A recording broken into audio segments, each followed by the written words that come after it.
Hello friends, welcome to my channel. आज हम लोग देखेंगे एक पीडिया का टॉपिक टेट्रोलॉजी ऑफ फैलेट। तो जो टेट्रोलॉजी ऑफ फैलेट है हमारा, ये एक हार्ट डिफेक्ट है जो हमारे हार्ट में पाया जाता है। तो हम लोग इसके बारे में देखेंगे। तो tetralogy of Fallot is the most common cyanotic congenital heart defect in children. तो जो टेट्रोलॉजी ऑफ फैलेट है, ये एक साइनोटिक कंजेनाइटल हार्ट डिफेक्ट है। कंजेनाइटल मतलब जो बर्थ से बच्चों में पाया जाता है। तो साइनोटिक का मतलब है कि ये एक ऐसा हार्ट का डिफेक्ट है जिसमें जो हमारा हार्ट होता है वो प्रॉपर ऑक्सीजनेटेड ब्लड बॉडी को सप्लाई नहीं कर पाता है। दो टाइप के हार्ट डिफेक्ट होते हैं, एक होता है साइनोटिक और एक होता है एसाइनोटिक। तो एसाइनोटिक डिफेक्ट में क्या होता है, हार्ट में स्ट्रक्चरल एबनॉर्मेलिटी होती है। लेकिन साइनोटिक हार्ट डिफेक्ट में क्या होता है, हमारा जो हार्ट होता है वो इनफ ऑक्सीजनेटेड ब्लड जो होता है बॉडी को सप्लाई नहीं कर पाता है। तो tetralogy of Fallot is the most cyanotic congenital heart defect in children involving 4 heart abnormalities that reduce oxygen in blood and cause bluish discoloration cyanosis। तो जो हमारा ये टेट्रोलॉजी ऑफ फैलेट है, ये एक कंजेनाइटल हार्ट डिफेक्ट है जिसमें कि क्या होता है, जो हमारा हार्ट होता है वो पर्याप्त ऑक्सीजनेटेड ब्लड है वो पंप नहीं कर पाता है। उसमें 4 एबनॉर्मेलिटीज़ पाई जाती हैं। टेट्रोलॉजी ऑफ फैलेट के साथ हार्ट में 4 एबनॉर्मेलिटीज़ पाई जाती हैं जिसकी वजह से प्रॉपर ऑक्सीजन जो होती है बॉडी को नहीं मिल पाती है। तो बॉडी में ब्लूइश डिस्कलरेशन हो जाता है जिसको हम लोग साइनोसिस कहते हैं। तो हम लोग आगे देखेंगे। Tetralogy of Fallot is a type of cyanotic congenital heart disease characterized by combination of 4 heart defects that result in oxygen poor blood being pumped off the body। तो वही बता रहा है कि जो टेट्रोलॉजी ऑफ फैलेट है उसके अंदर 4 हार्ट डिफेक्ट पाए जाते हैं जिसकी वजह से प्रॉपर ऑक्सीजनेटेड ब्लड जो है हार्ट पंप नहीं कर पाता। ये भी एक बार डेफिनेशन दे देते हैं अमेरिकन हार्ट एसोसिएशन के द्वारा जो दी गई है। Tetralogy of Fallot is a complex congenital heart condition involving 4 defects. ऐसे बता रहा है कि 4 डिफेक्ट्स होते हैं in the heart structure. Heart के स्ट्रक्चर में कितने डिफेक्ट्स होते हैं, 4 डिफेक्ट्स होते हैं। That affect normal blood flow, जिसकी वजह से हमारे क्या होता है, नॉर्मल ब्लड फ्लो जो होता है वो अफेक्ट हो जाता है। ऑफन डायग्नोज इन इन्फेंसी और अर्ली चाइल्डहुड, ये बचपन में ही पता चल जाता है या फिर चाइल्डहुड में पता चल जाता है due to symptoms like cyanosis. की जो बच्चा होता है उसमें साइनोसिस जैसे सिम्टम्स पाए जाते हैं, बच्चे को ब्रीथिंग डिफिकल्टी होती है, इसलिए बचपन में ही पता चल जाता है। तो अब इसमें देखेंगे कौन से डिफेक्ट्स पाए जाते हैं। तो 4 क्लासिक कंपोनेंट्स हैं। सबसे पहले एक वेंट्रिकुलर सेप्टल डिफेक्ट पाया जाता है, पल्मोनरी स्टेनोसिस पाई जाती है, ओवर राइडिंग ऑफ एओर्टा पाया जाता है, राइट वेंट्रिकुलर हाइपरट्रॉफी पाई जाती है। तो वेंट्रिकुलर सेप्टल डिफेक्ट में क्या होगा, an opening between the right and left ventricles allow oxygenated and deoxygenated blood to mix. तो जो हमारे दोनों वेंट्रिकल्स होते हैं हार्ट में, उनके बीच में एक ओपनिंग बन जाती है। जैसे कि जो हमारा राइट वेंट्रिकल होता है, जो लेफ्ट वेंट्रिकल होता है, उनके बीच में क्या हो जाता है, एक ओपनिंग बन जाती है जिसकी वजह से हमारा oxygenated and deoxygenated blood mix हो जाता है। हमारा राइट वेंट्रिकल में डी ऑक्सीजनेटेड ब्लड होता है, लेफ्ट वेंट्रिकल में ऑक्सीजनेटेड ब्लड होता है। तो जब इन दोनों के बीच में एक ओपनिंग पाई जाएगी, एक होल टाइप का पाया जाएगा, तो उसकी वजह से क्या होगा, जो हार्ट का ऑक्सीजनेटेड ब्लड है और डी ऑक्सीजनेटेड ब्लड है वो आपस में क्या हो जाएगा, मिक्स हो जाएगा।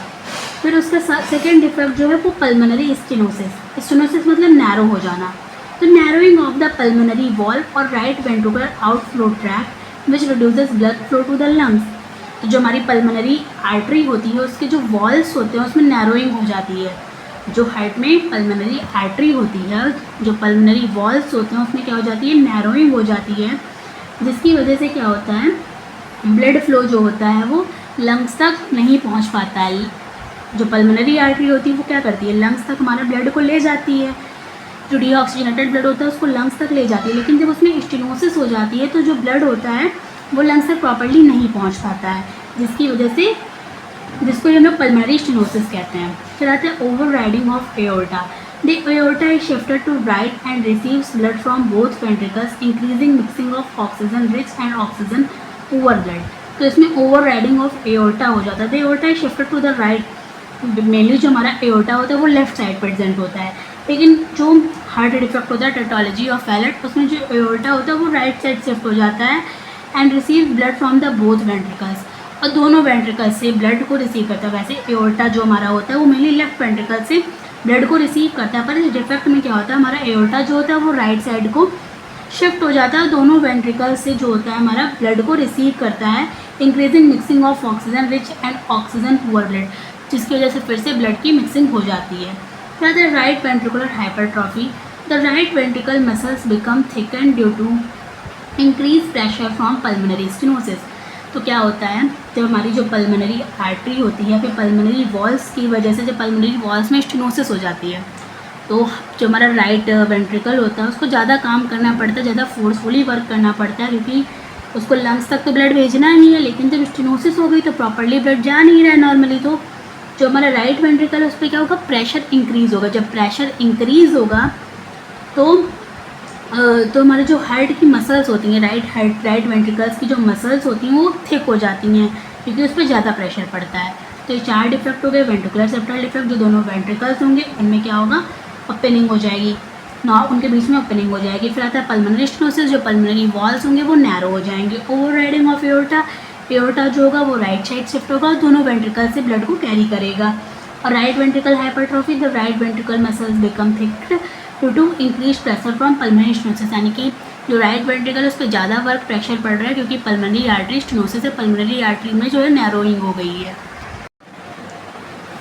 तो हम लोग देखेंगे कि कॉजेज़ क्या होंगे, जो हार्ट डिफेक्ट है, टेट्रोलॉजी और पैलेट, इसके कॉजेज़ क्या होंगे।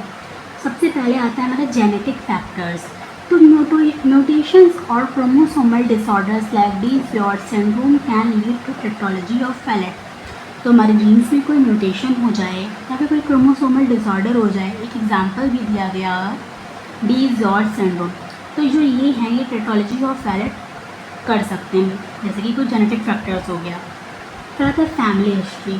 तो having a close relative with a congenital heart defect increase the risk, जैसे कि किसी फैमिली मेम्बर्स को या फिर किसी क्लोज रिलेटिव को अगर कोई कंजेनिटल हार्ट डिफेक्ट पाया जा रहा है तो उसकी जो पॉसिबिलिटी है वो बच्चे में भी होने के चांसेस रहते हैं। Maternal infections like rubella during early pregnancy can affect fatal heart development, जैसे कि प्रेगनेंसी के ड्यूरिंग अगर मदर को कोई भी इन्फेक्शन हो गया, जैसे कि टॉर्च का इन्फेक्शन हो गया या फिर रूबेला हो गया, तो ये जो है फीटल हार्ट डेवलपमेंट को अफेक्ट करते हैं। ठीक है। मैटरनल डायबिटीज़, अगर मदर को प्रेगनेंसी के ड्यूरिंग डायबिटीज़ है, अनकंट्रोल्ड डायबिटीज़ है, तो वो बच्चे में हार्ट डिफेक्ट्स के रिस्क को बढ़ाता है। न्यूट्रिशनल डेफिशिएंसी, अगर मदर को न्यूट्रिएंट्स की डेफिशिएंसी है, जैसे कि मेनली फॉलिक एसिड, जैसे प्रेगनेंसी में आयरन एंड फॉलिक एसिड दिया जाता है, अगर मदर में न्यूट्रिएंट्स जैसे फॉलिक एसिड वगैरह की प्रेगनेंसी के ड्यूरिंग में कमी है तो बच्चे में कंजेनिटल हार्ट डिफेक्ट या फिर कोई भी डिफेक्ट्स हो सकते हैं। लेकिन हम लोग यहाँ पे हार्ट डिफेक्ट की बात करें तो ये न्यूट्रिशनल डेफिशिएंसी जो है बच्चे में हार्ट डिफेक्ट को कॉज कर सकती है। एक्सपोजर टू हार्मफुल सब्सटेंसेज, जैसे कि अगर कोई मदर सब्सटेंस अब्यूज़ है या फिर ड्रग अब्यूज़ है तो उनके होने वाले बेबी में जो है हार्ट डिफेक्ट होने के चांसेस ज़्यादा रहते हैं, जैसे कि अल्कोहल हो गया, सर्टन ड्रग्स और smoking during pregnancy can be harmful, तो हमारा क्या हो सकता है, हार्मफुल हो सकता है। अननोन, फिर आता है unknown causes, in many cases no exact causes identified, कोई एग्जैक्ट कॉज नहीं पता चलता, लेकिन ये जो हार्ट डिफेक्ट है वो रैंडमली बच्चे में हो जाता है।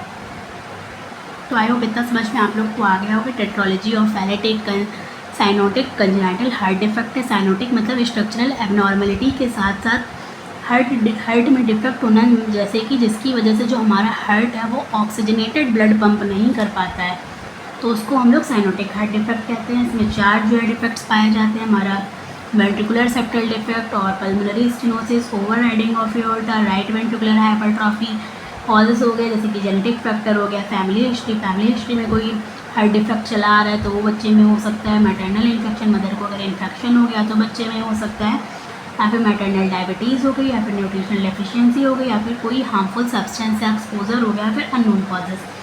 हम लोग देखेंगे क्लिनिकल मैनिफेस्टेशंस क्या होते हैं।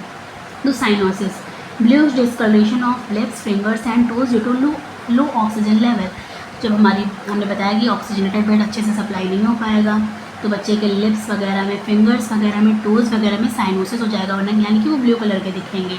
TET spell, sudden episode of deep cyanosis and difficulty breathing especially after crying और फीडिंग। तो टेट स्पेल्स क्या होता है, बहुत ज़्यादा डीप साइनोसिस हो जाना और ब्रीथिंग में डिफ़िकल्टी होना। तो टेट स्पेल होता है मतलब कि बहुत ज़्यादा साइनोसिस हो जाना, बच्चा नीला नीला दिखेगा और उसको ब्रीथिंग में डिफ़िकल्टी होगी रोने के बाद या फिर फीडिंग के बाद। तो इसको हम लोग कहेंगे टेट स्पेल्स। तथा difficulty in feeding and poor weight gain. तो ऐसे बच्चे जो होते हैं उनका फीडिंग में भी डिफ़िकल्टी होती है और उनका वेट भी जल्दी से नहीं बढ़ता है, ठीक है। और infant tires easily and fails to thrive, वो मतलब कि अपनी एनर्जी को प्रॉपर्ली यूज़ नहीं कर पाते हैं। Clubbing of fingers, rounded swollen finger tip seen in long term oxygen deficiency. तो फिंगर्स की क्लबिंग भी देखी जाती है। Squatting position seen in older children to relieve breathlessness and improve oxygenation. तो बच्चा जो होता है तो clubbing fingers rounded swelling finger tip seen in long term oxygen deficiency. तो क्लबिंग फिंगर्स में क्या होगा, हमारी जो फिंगर्स होंगे वो उनका जो हाथ का पार्ट है वो राउंड हो जाएगा, इस तरह से राउंड दिखेगा, क्योंकि प्रॉपर उनको ऑक्सीजनेटेड ब्लड नहीं मिल पाएगा, तो उसकी वजह से राउंडेड या फिर क्लबिंग फिंगर्स जो हैं वो पाई जाएंगी, ठीक है। फिर आता है स्क्वेटिंग पोजीशन। तो बच्चा जो होगा वो अपनी पोजीशन को बार बार चेंज करेगा, क्योंकि उसे ब्रीथिंग डिफ़िकल्टी हो रही होगी, वो ब्रीथलेसनेस को फील कर रहा होगा, इसलिए वो बच्चा क्या करेगा, अपनी पोजीशन को बार बार चेंज करेगा। तो स्क्वेटिंग पोजीशन देखा जाएगा। साइनोसिस देखी जाएगी, टेट स्पेल्स देखे जाएंगे, difficulty in feeding and poor weight gain देखा जाएगा। क्लबिंग ऑफ फिंगर्स और स्क्वेटिंग पोजीशन जो ये हैं उसके क्लिनिकल मैनिफेस्टेशंस हैं। अब हम लोग देखते हैं उसके डायग्नोस्टिक इवॉल्यूएशन। हम लोग डायग्नोस्टिक इवॉल्यूएशन देखते हैं तो इकोकार्डियोग्राफी से चारों हार्ट डिफेक्ट के बारे में पता चल सकता है। इसके लिए बच्चे का चेस्ट एक्सरे करा सकते हैं या फिर इलेक्ट्रोकार्डियोग्राम यानी ECG करा सकते हैं और कार्डिक कैथेटराइजेशन भी करा सकते हैं। तो ये डायग्नोस्टिक इवॉल्यूएशन में होंगे echocardiography, chest X ray, electrocardiogram, cardiac catheterisation. अब मैनेजमेंट में हम लोग क्या करेंगे, सबसे पहले आता है हमारा मेडिकल मैनेजमेंट। तो नॉन फार्माकोलॉजिकल मैनेजमेंट में क्या करेंगे, तो बच्चे को ब्रीथिंग डिफ़िकल्टी हो रहा है, उसके लिए उसको हम लोग नी चेस्ट पोजीशन प्रोवाइड करेंगे, जो कि हमारा ऑक्सीजनेशन को इम्प्रूव करेगा और जो बच्चे को साइनोसिस वगैरह हो रही है उसको थोड़ा सा कम करेगा, क्योंकि जब प्रॉपर ऑक्सीजन मिलेगी तो साइनोसिस भी कम होगी। तो सबसे पहले बच्चे को नी चेस्ट पोजीशन प्रोवाइड करेंगे। फिर आता है ऑक्सीजन थेरेपी।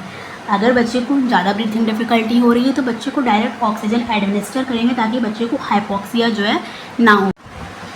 हाइड्रेशन, तो बच्चे का जो है हाइड्रेशन लेवल मेंटेन रखेंगे, जिसकी वजह से क्या होगा, जो ब्लड फ्लो है, ब्लड सप्लाई है वो क्या रहेगी, हमारी इम्प्रूव रहेगी और जो ब्लड की विस्कोसिटी है वो कम रहेगी। न्यूट्रिशनल सपोर्ट, बच्चे को हाई कैलोरी और फ्रिक्वेंट फीड्स कराएंगे ताकि बच्चे की जो ग्रोथ है वो अच्छे से हो सके। फिर है फार्माकोलॉजिकल मैनेजमेंट, तो इसमें बच्चे को बीटा ब्लॉकर्स देंगे जो कि हमारे हार्ट के वर्कलोड को क्या करेगा, कम करेगा। ओपियोइड्स एनाल्जेसिक देंगे और आयरन सप्लीमेंट देंगे जो कि एनीमिया वगैरह को करेक्ट करेंगे। लूप डायूरेटिक्स देंगे जो कि फ्लूइड ओवरलोड को कम करेंगे। एल्कलाई एजेंट देंगे जो कि मेटाबॉलिक एसिडोसिस को कम करेंगे। तो बीटा ब्लॉकर्स दे सकते हैं, ओपियोइड्स एनाल्जेसिक दे सकते हैं, आयरन सप्लीमेंट दे सकते हैं, लूप डायूरेटिक्स दे सकते हैं, एल्कलाइन एजेंट दे सकते हैं। अब आता है सर्जिकल मैनेजमेंट। तो सर्जिकल मैनेजमेंट में करेक्टिव सर्जरी होती हैं और पैलिएटिव सर्जरी होती है। करेक्टिव सर्जरी मतलब जो सारे डिफेक्ट्स हैं उनको सही कर देना, और पैलिएटिव सर्जरी मतलब टेम्परेरी जो है उनको सही कर देना या फिर जो है उनके फंक्शन को थोड़ा इम्प्रूव कर देना। तो टोटल करेक्टिव सर्जरी तो ये जो है ये 6 मंथ से 1 साल तक के जो बच्चे होते हैं उनमें परफॉर्म की जाती है, जिसमें जो वेंट्रिकुलर सेप्टल डिफेक्ट होते हैं, जो हमारे दोनों वेंट्रिकल्स के बीच में अब नॉर्मल ओपनिंग होती है, उनको डेक्रॉन पैचेस लगा कर क्लोज़ कर दिया जाता है। ये वेंट्रिकुलर सेप्टल डिफेक्ट में आप अच्छे से पढ़ेंगे। और पल्मोनरी स्टेनोसिस को जो है रिलीव कर दिया जाता है, यानी कि सही कर दिया जाता है। तो ये हमारा होगा टोटल करेक्टिव सर्जरी। अब आता है पैलिएटिव सर्जरी। तो बेलेलॉक टाउजिंग सेंट इसके लिए यूज़ होता है। Temporary procedure to increase pulmonary blood flow in small और अनस्टेबल बेबीज, जो ज़्यादा छोटे बच्चे होते हैं या फिर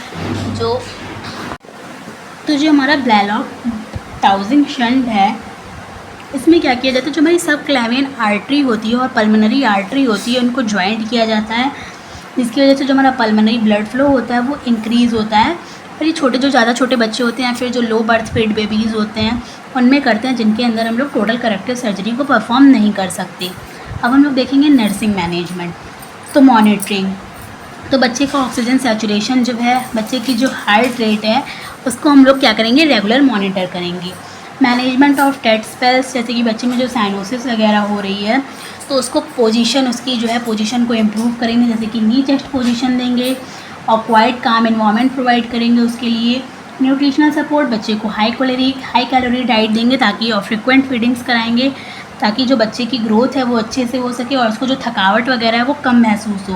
पेरेंटल एजुकेशन, पेरेंट्स को एजुकेट करेंगे कि बच्चे की कंडीशन के बारे में, वार्निंग साइंस के बारे में और कॉम्प्लिकेशंस के बारे में, जैसे कि साइनोसिस और ब्रीथलेसनेस, इन सब के बारे में बच्चे को इन सब चीज़ों के बारे में पेरेंट्स को एजुकेट करेंगे और पेरेंट्स को जो है अवेलेबल सर्जिकल ट्रीटमेंट्स के बारे में बताएंगे कि क्या क्या जो है प्रोसेस हो सकते हैं, सर्जरीज़ क्या क्या उनके बारे में बताएंगे।